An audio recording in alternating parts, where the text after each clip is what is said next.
Li Amedê xortekî Kurd ji Kayzan zembîlan çêdike û difroşe welatiyan. Xortê bi navê Çetin Şeker li welatê Îswêçê bêrê niha jiyaye. Çêkirina zembîla ji Kayzan jî di girtîgehê de fêr dibe. 10 sal li Îswîçreyê dijî dûvre vedigere Amedê.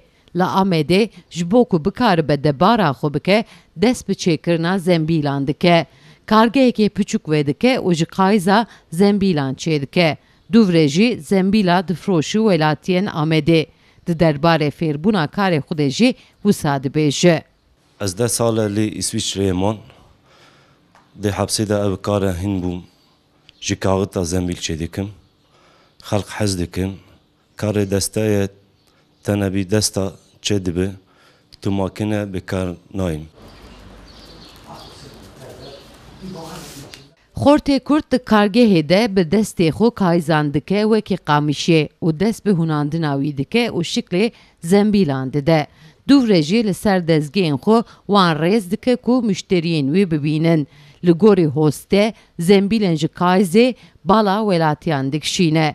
Müşteriyên wî jî dibêjin karekî cuda ye, keda desta ye û ji bo xemlandina malê jî gelekî balkêş e. Ez diyorum biz beğenmişke, vatandaş beğenmişke, ez vazanek daha da aver başır, daha da çiğdu baş. Yani icat bükük, herkese fayda bin. Fakat ez diyorum baş çiğdu, baş veş çiğ, temiz kön yani. O ma tra memnuni, ki horiz grevti, bir kere vitrini, her gelen giden de hunun tra, herkes beğen kön. Ez diyorum sanki müşteri var viş bin, yani daha baş bin yani. Aynen. Kulağımız doluydu abi. Zembîlfiroşê Amedê dema behsa him karê xwe him jî jiyana xwe dike hinekê hêstiyar dibe.